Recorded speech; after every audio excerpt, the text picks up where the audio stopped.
Tu me suis? Allez.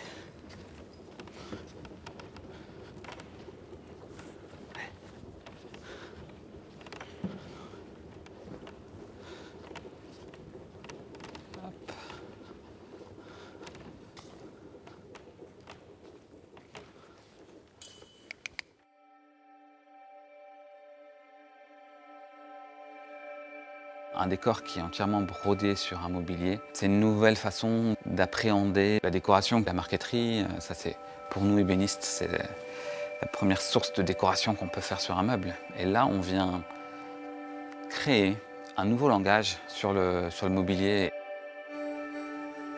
La force du projet, c'est d'avoir une alliance entre les outils et la main. C'est-à-dire que là où on pourrait croire que l'outil remplace la main, dans notre cas, nous, ça n'est pas vrai du tout. L'outil nous permet d'aller encore plus loin dans le travail de la main et dans des projets encore plus fous.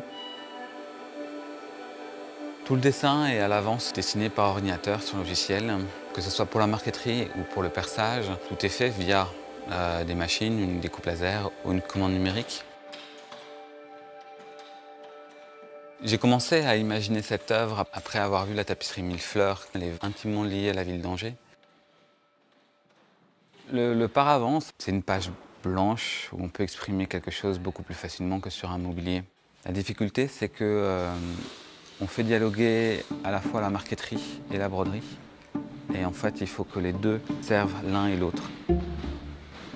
Il faut qu'il y ait une évidence entre les deux. La marqueterie, elle est faite évidemment en bois, c'est du plaquage qui fait 0,6 mm qu'on découpe.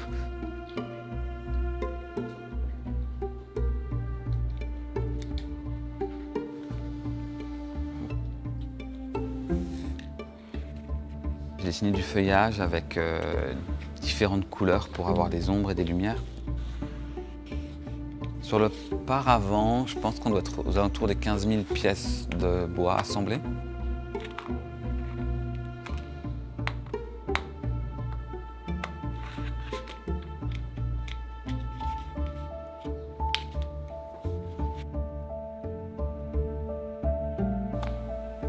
Pour les perles, on doit être aux alentours de 170 000 perles, ce qui fait un peu plus de 300 000 trous, 350 000 trous percés.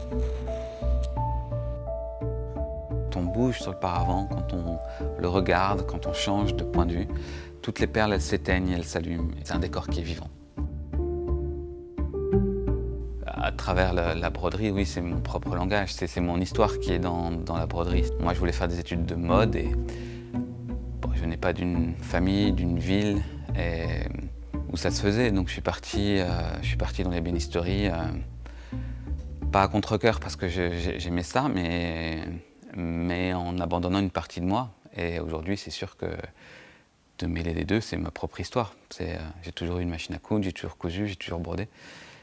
Et c'est pareil, il y a une évidence que les deux se soient rencontrés et que je fasse les deux. C'est quelque chose qui vient de très loin.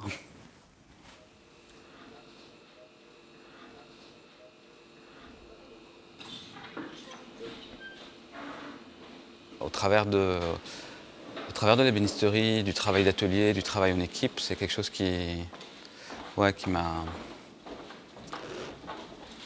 j'ai grandi. Maintenant, ça fait à peu près 13 ans que j'ai ouvert mon atelier. 13 années de folie, hein. On a tous des personnalités complètement différentes. C'est juste assez fantastique de voir comment tous ces gens travaillent autour d'un même projet, autour d'une même envie de faire des belles choses. On est tous dans le même bateau. C'est la deuxième fois que je suis finaliste pour le prix Talent d'Exception. Et ce prix, pour nous, c'est la Palme d'Or. Même si on ne gagne pas la première fois ou même si on ne gagne pas du tout, le fait d'aller plus loin et de pousser les choses encore plus pour ce prix nous permet d'avoir des belles choses qui peuvent se passer. Ouais. De créer son atelier, j'aimerais réussir à aller chercher les choses plus profondes et de pouvoir les transformer, les exprimer et d'avoir vraiment de l'émotion dans le geste et dans le travail. La transmission, c'est une évidence. On a rencontré des personnes qui nous ont emmenés dans ces métiers-là. Et c'est important que ce soit à notre tour aussi de le faire. C'est des métiers qui sont vivants. Et la transmission, elle fait partie intégrante de ça.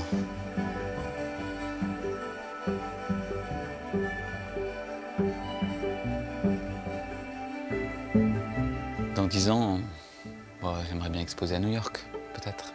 J'aimerais pouvoir être emmené dans d'autres mondes qui sont pas les miens. J'aimerais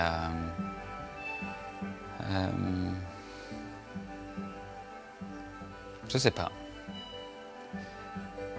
J'ai hâte de voir ce qui va se passer dans 10 ans, surtout.